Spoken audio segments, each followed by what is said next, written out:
Hi guys, and welcome to another video. So news has just filtered through that Parky has finally gone. Now, I'm not going to be too disrespectful and celebrate because there's no need for it. I think it's harsh anyway when obviously a man loses his job. But is it the right decision? Absolutely. Not just because I've said it, but because a lot of people have said it, and it's clear to see we needed a change. Now, Phil Parkinson has, of course, like I just say, he's been sacked.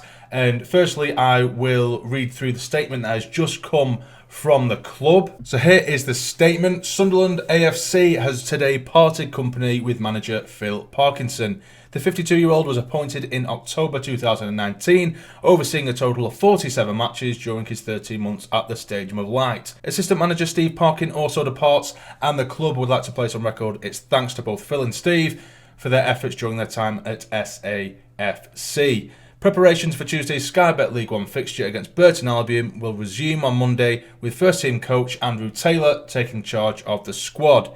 The board will now begin the search for a new manager and will make no further comment until this process is completed. So there we go, there is the confirmation and that is the statement from the club. Now my thoughts on this is, it's pretty obvious really. I've been saying it over the last few weeks or few months should I say. Parky was never right for the job, in my opinion. There were spits and spurts where it looked marginally positive, but there was far too much negative that outweighed the positives. But if you have a look at his record, it does state, he's won 19, drew 15 and lost 14. And if you look at that, from a neutral, it doesn't seem too bad. But that form in general, and those numbers in general, are not the numbers to represent a side that's supposed to be winning this league, or at least going up. By any stretch. That is the sort of form of a team that are maybe going for the playoffs, maybe mid-table, and that is the kind of team that Phil Parkinson would suit with his tactics and his managerial ability anyway, in my opinion. He suits a team that are maybe trying to drag it aside away from relegation battles, or maybe trying to solidify a sort of mid-table place. He certainly isn't capable of bringing up a team like Sunderland to the top of the league. I don't think he has that in him at all. Now, I've said many a time, the reasoning why I'm not a fan of Parkinson is massively delusional in terms of he will say the complete opposite in a post-match interview from what's just happened on the pitch. He makes excuses, like the other night at Fleetwood, he come off after that game and said, there was a slope to the pitch. It's just such Sunday League crap excuses, do you know what I mean? And, there's times where we've played really, really poorly, maybe even got away with a win, or we've just played really poor in general and we've just managed to scrape a draw, something like that. And he'll come away in that press interview after the game and they'll say, we had a masterclass in passing, we were just unfortunate, even if we were getting battered throughout the game. And it was just clear bullshit that he was coming out with. His substitutions are non-existent. Just another example, the other night at Fleetwood, it really just... That took the biscuit, should I say. Joey Barton, as much as I hate the guy, he made 5 subs by the 80th minute, whereas we made 1, and it was the wrong sub, in my opinion. And it just shows it's not even a reactive manager like a lot of people have been saying, because when he is somewhat reacting to a situation, he's reacting in the completely wrong way that doesn't make sense in terms of his substitutes. Also, he only has a plan A, get it down the wings, hump it in the box and see what happens. And it makes so many players almost rendered useless, particularly down the centre, because, I'll be repeating myself to continue, but that is his only tactic. And he plays players out of position that don't need to be played out of position. And you can see that I'm sure as hell, he can't motivate those players because some of those players should be playing better than what they are, which isn't all Phil's fault, of course. But there's times where we've gone into half-time, we've looked really, really good, and then he gets them in for 15 minutes. They come out, they look defeated, and they play terrible for another 45 minutes. So he's telling them something. It can't be a coincidence that every time we go into a second half, we look worse, considerably worse in the second. So I think something needed to change. So, all the best to him. Whatever he does in the future, all the best. But we need a change. And I'm glad that we did it now. I'm surprised that we did it now, in all fairness, because it would have been such a Sunderland thing to do if we went into this busy Christmas period, allowing Phil Parkinson to keep dragging us down, because that is where we were going to go.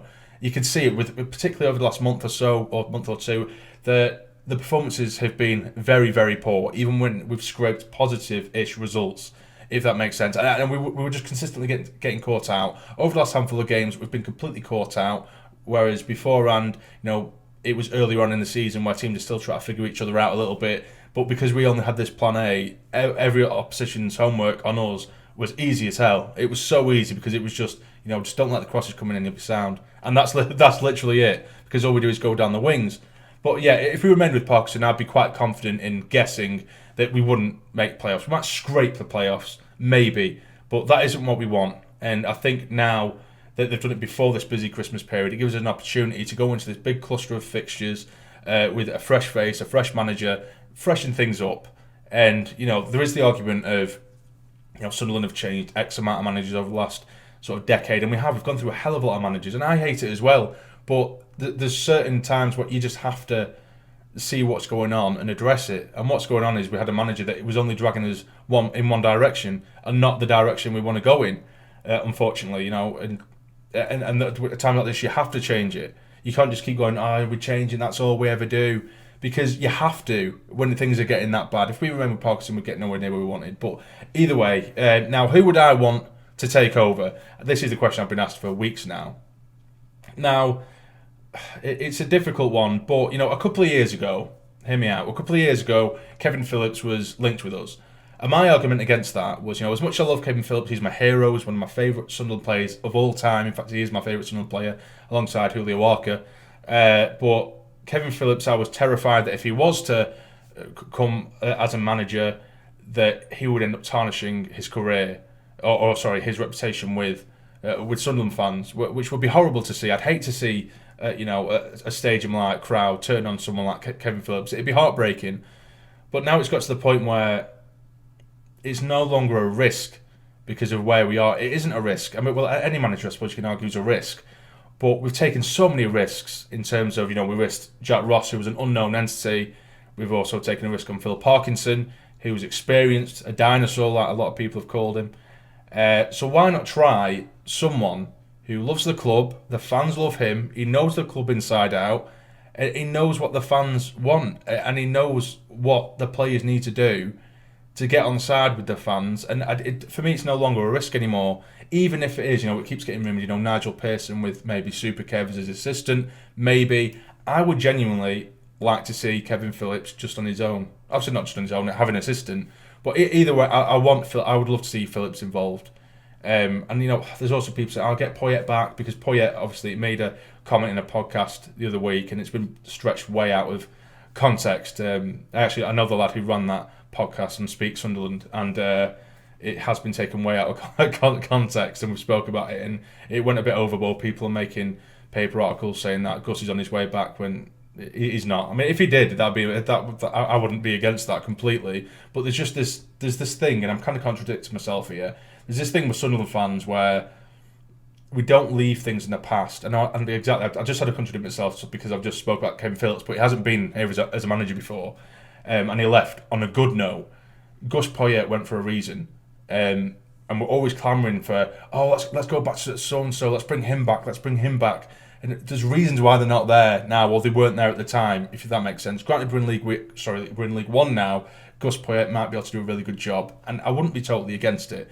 But this clamouring for something of old all the time, it's I don't think it's healthy. In all fairness, there's certain people, you could accept. Like if Sam Allardyce now said he wants to come back to Sunderland, of course, I'd snap my hand off. Do you know what I mean? Although that's highly unrealistic. But it's just clambering at anything of the past to come back. And there's reasons why certain things went wrong. And Gus's last stint at the club, although it was sprinkled with really nice, magical moments, it ended horribly, and we were absolutely god-awful towards the latter stages of his time with us. Again, not to say they wouldn't do well in League One, but I want something new, a managerial face that we haven't seen before, in my opinion.